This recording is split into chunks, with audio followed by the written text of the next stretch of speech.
Bom dia, sétimo ano, tudo bom?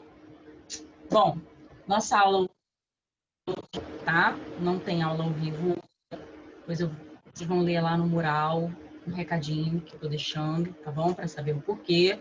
Mas essa semana vocês vão me ver gravada, vocês não vão me ver ao vivo. Ah, que pena, né? Não tem tia Alexandra essa semana ao vivo, tá bom? Tia Alexandra essa semana só gravada. Aí depois a gente conversa sobre isso, tá bom?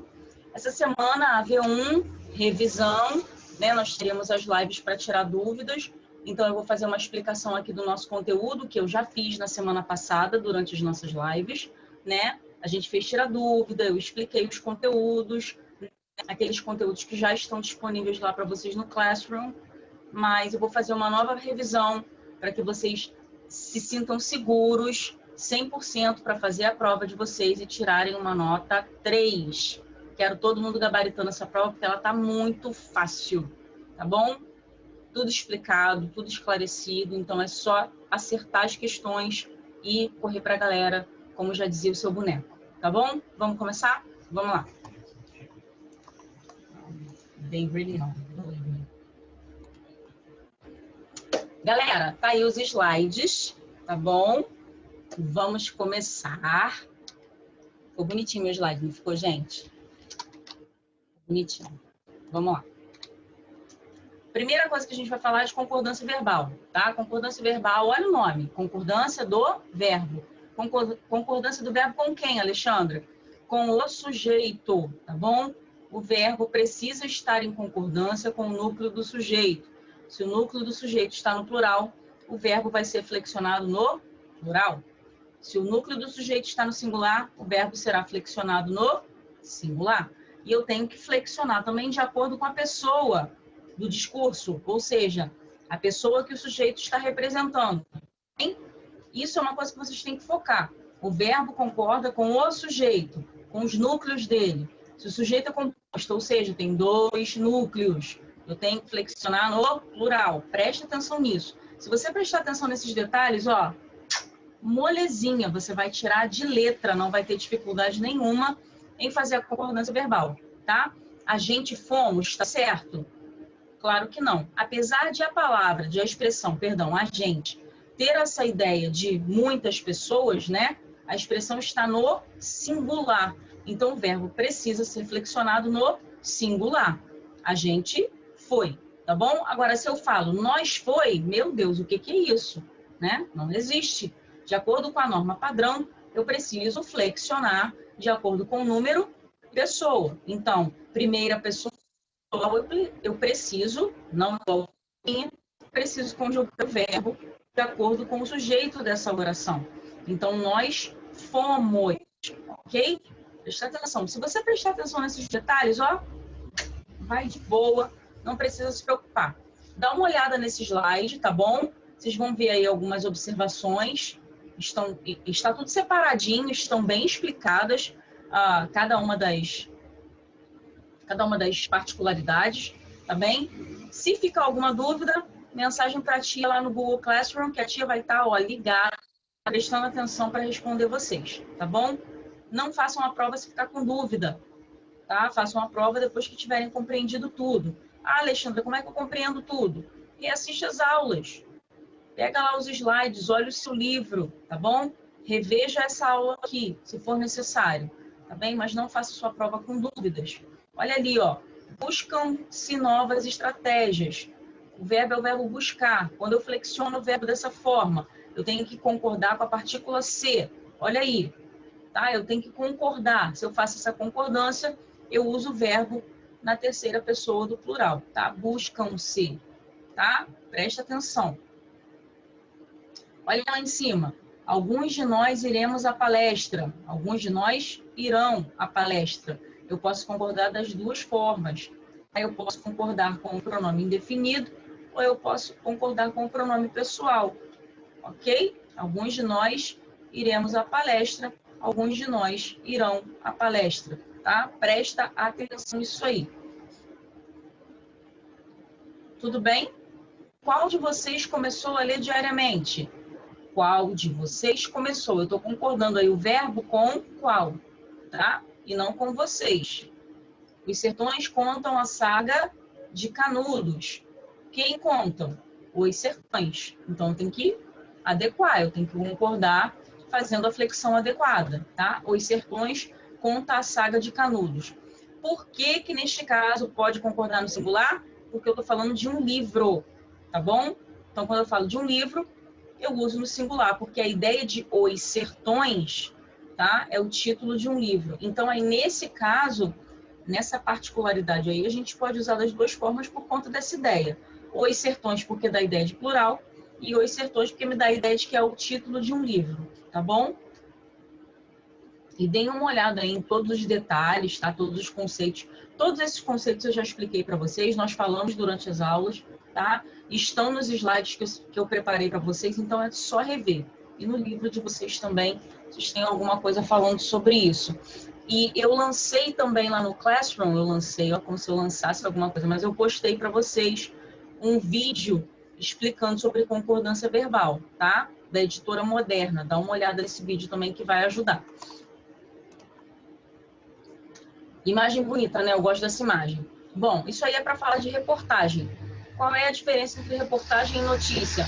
Notícia é aquela passada rápida sobre o assunto, tá? Eu pego até alguns detalhes, mas só aquilo que eu busquei informação lá naquela hora, peguei, falei com alguém, vi alguma informação sobre, peguei também para enriquecer, né, o meu material e foi. A reportagem não. A reportagem, ela faz entrevista, pesquisa, ela leva tempo para ser preparada. A reportagem, ela não é feita rapidamente.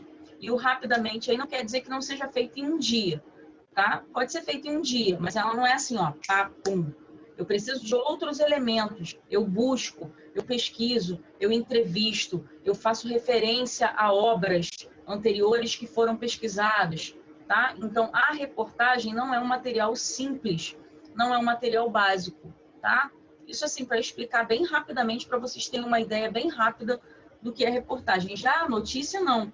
A notícia ela é mais básica, ela não exige tanta pesquisa, tá? Ah, Alexandre, então quem escreve uma notícia não faz pesquisa. Tem que fazer, né?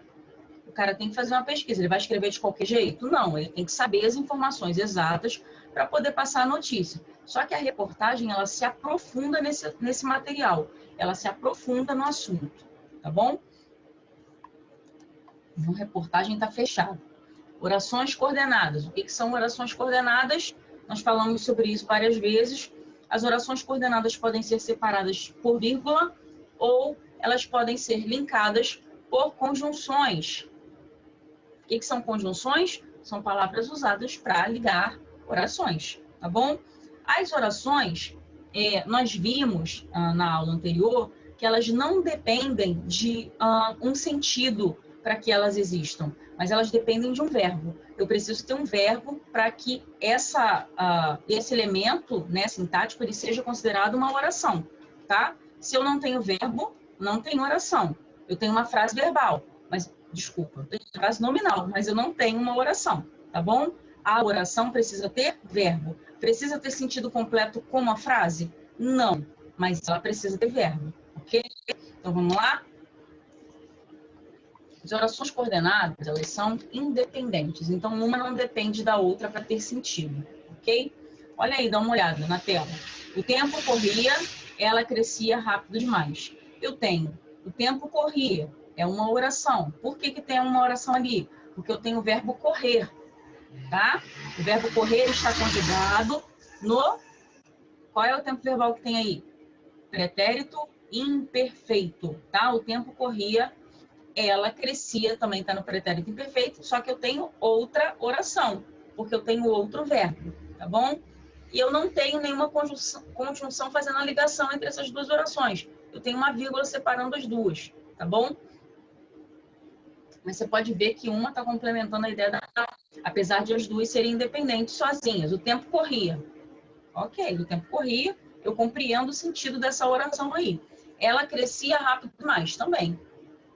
Faz todo sentido, né? A oração não está incompleta. O enunciado dela não está incompleto, ok? As duas, então, são independentes. Eu queria convencê-lo, mas os argumentos não foram suficientes. Bom, galera, aí o negócio já mudou de figura.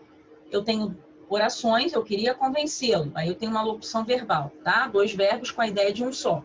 Eu queria convencê-lo, mas os argumentos não foram suficientes. Então, foram aí o verbo da segunda oração. E queria convencê-lo, a locução verbal da primeira oração. Eu tenho 2 orações, mas neste caso, eu tenho aí um mas. Apesar de eu ter a vírgula, tá? Eu tenho mas, ou seja, eu tenho uma conjunção, ok? Então, a classificação dessas orações, elas vão ser diferentes. A classificação da primeira é oração coordenada sindética. Nenhuma das 2 orações ali tem uma conjunção, ok? As 2, então, são sindéticas. No segundo exemplo, eu tenho eu queria convencê-lo. Tem conjunção aí? Não tem. Se não tem conjunção, ela é oração coordenada sindética. Na segunda oração, eu já tenho uma conjunção. Se eu tenho uma conjunção, então eu tenho uma oração coordenada sindética e eu vou classificar essa oração coordenada sindética de acordo com o tipo de conjunção que está sendo usado, que neste caso aqui é uma conjunção adversativa, que dá ideia oposta, que dá uma ideia diferente. Portanto, eu tenho uma oração coordenada sindética adversativa. Foi? Eu classifico a oração coordenada sindética de acordo com o tipo de conjunção que eu estiver usando, tá bom? Mais outro exemplo, nunca te vi, sempre te amei. Aí, ó, orações assindéticas. Todas as 2 são assindéticas. Eu não tenho em nenhuma das 2 uma conjunção. Nunca te vi, mas sempre te amei. Então, eu já tenho aí uma conjunção, ok? Oração coordenada sindética adversativa. E observa que a oração que está sendo classificada é a que está sublinhada, tá bom? Eu até falei isso com vocês na live da semana passada. A gente vai classificar a oração que estiver sublinhada, tá bom? Vamos lá. Aí nós temos os tipos de orações coordenadas, tá? Aditiva, adversativa, alternativa, explicativa, e eu tenho também a conclusiva, tá? E aí vocês têm algumas explicações mostrando aí onde está a conjunção, qual é a primeira oração, qual é a segunda. É só dar uma olhada nos exemplos, tá bem? E para fechar o nosso conteúdo de prova, né, o conteúdo da V1, a gente tem o uso dos porquês. Nós temos 4 porquês. O porquê separado com acento, o porquê junto com acento, o porquê junto sem acento e o porquê separado sem acento. Nossa, Alexandra, que confusão. Não é confuso, é só você memorizar as regras, tá bom? É muito mais simples do que parece, na verdade. O que a gente precisa fazer é usar. A partir do momento que você começa a usar os porquês, né, escrever, a ler, a ouvir, você começa a entender o uso deles muito melhor, tá bom? Agora, se você não lê, se você não escreve, fica mais difícil, tá bom? Assim como toda língua, nós precisamos praticar a nossa, tá? E como a gente pratica? Lendo, escrevendo. Essas são as mesmas dicas que eu dou para os meus alunos de língua inglesa, tá? Se você não ler, se você não ouvir, se você não escrever, você não vai aprender. Porque a língua, ela precisa ser usada para ser aprendida, tá bom? Aliás, eu acho que qualquer disciplina, qualquer matéria que a gente estuda, qualquer coisa precisa ser aplicada. Então, não é aplicada, ela vai, ó, puff, da sua cabeça, tá bom? Então, vamos lá. O porquê separado com acento. Usado de pergunta. Ele dormiu cedo por quê? Se essa pergunta, se eu colocasse assim, ó, por que ele dormiu cedo? Esse porquê seria sem acento, tá bom? Então, quando eu coloco lá no final, tem acento. Quando eu coloco no início da pergunta, não tem acento, tá bom? O porquê junto com acento, ele é usado depois do artigo o, tá? Então, o motivo. Qual é o motivo? Qual é o porquê? Tá bem? E toda vez que eu usar o porquê com acento, eu preciso usar o artigo antes dele, tá? Eu quero saber o porquê. Eu queria entender o porquê, tá bom? Então, o tem que estar sempre diante desse porquê com acento aí, junto com acento, tá bem? Vamos lá. O porquê junto sem acento, a gente usa para resposta ou explicação. Eu não fui à escola porque estava doente. Eu não comi aquela comida porque não estava apetitosa. tá bom? Então, eu explico ou eu respondo. Por que você não foi à escola? Porque eu estava doente, tá bem? Por que separado sem acento? Eu já falei que é no início da pergunta, mas ele também pode ser numa pergunta indireta. Não entendi por que ele dormiu cedo, tá bom? Expliquei isso para vocês também. Olha que fácil. Tá aí, ó, esquematizadinho, bonitinho para vocês, tá bom? Tem a fonte aí de pesquisa, se vocês quiserem pesquisar um pouco mais a fundo. Nós falamos sobre isso várias vezes em várias aulas, tá bom? Nossas revisões estão todas lá, disponíveis para vocês. E mais esse vídeo aqui, para vocês tirarem todas as dúvidas. Qualquer pergunta, qualquer esclarecimento, falem comigo lá no Google Classroom. Beijo grande, vejo vocês na próxima aula, tá bom? Tchau.